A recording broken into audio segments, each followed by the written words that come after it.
Hi, you're listening to Everyday Superpower, a place where you can learn about body language, nonverbal communication, and everything in between.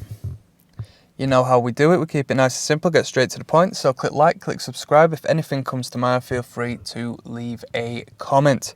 Today we're talking about the parade. All right, what's the parade? It could be known as the catwalk. And if you haven't clocked on already, it's when a woman, or an affirmative man perhaps, walks with an exaggerated swing and a roll of the hips, okay? Keeping the stomach flat and sexy, the breasts are protruding, a nice, comfortable, confident woman, head held high, and an incredible showcase of sexuality to those whom are around, alright? So this might be down to how a woman's feeling at that moment in time. It might be down to a particular, swing of the menstrual cycle. It might be down to, good news and so on and so forth. Who knows, right?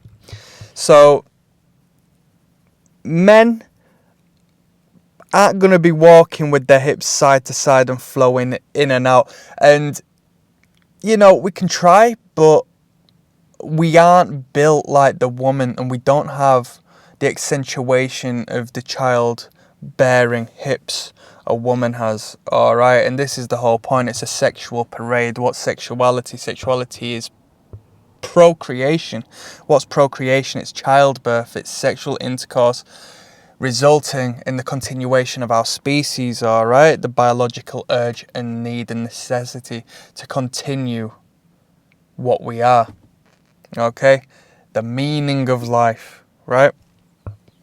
So a woman is accentuating their sexual assets, that as to which they birth children, right?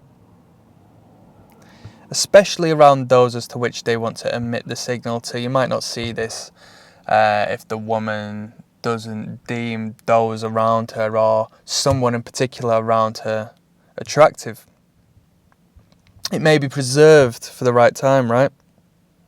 Such as walking past that particular individual in the office whom she's been making eye contact with for the past month or so. Exposing and asking for more, right? Broadcasting fertility and sexuality. Generating attention, to potential male orbiters or male orbiter, right? It's the focal point of a woman's sexuality, so to sway them is hypnotic to a male, at least given that they're punctuated by the outfits to which that woman is wearing, right?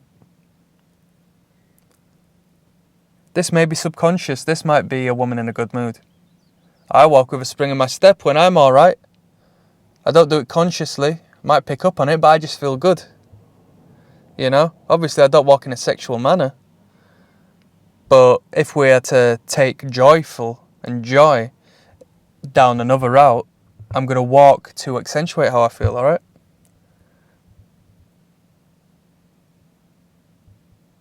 When a woman bares her stomach, her midriff, it further exaggerates the hip to waist ratio. Okay?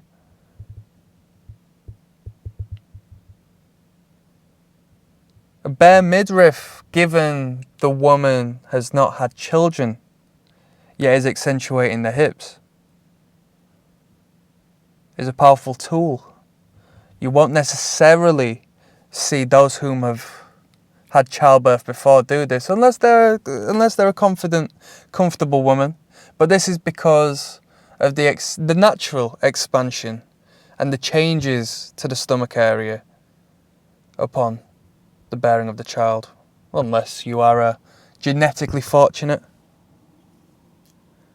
So it tends to be reserved for those whom haven't given birth, yet are broadcasting the need to go down that route.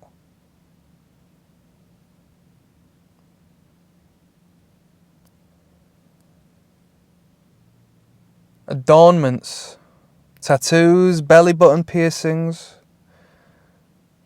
I find it quite derogatory, but we call it in the UK a tramp stamp for those to have a tattoo above their behind on their lower back. It's to draw attention to and to accentuate the sexuality of a woman, and it can only be exposed either by the bending over. We've spoken about rump presentations in an earlier video, or through an exposing of the midriff through the outfit, the clothing, accentuating the hips, the hip to waist ratio. We call this a parade, but as a synonym you could call it the catwalk, and because runway models are instructed, right, to walk with this tilt, to exaggerate the tilt. Women will accentuate the hips to accentuate the feminine, and what is attractive to the masculine is the feminine, and the vice versa.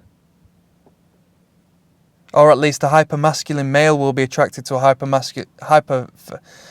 I'll tell you what, yeah, before I get in, it's 6:30 in the morning. I've not slept yet, so please have some patience on me slipping and slurring on my words, yeah.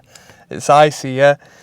So the hyper-masculine man is going to be attracted to the hyper-feminine woman, yeah. And what's more feminine than the hips and the rolling of the hips and the accentuated hips? There may be debatable aspects, but generally speaking, it's up there in the top tier. If you were to picture the woman naked, you would be able to definitely identify the hypnotic motion as to what's being put into action. This is out of consciousness, and it's relatively indirect,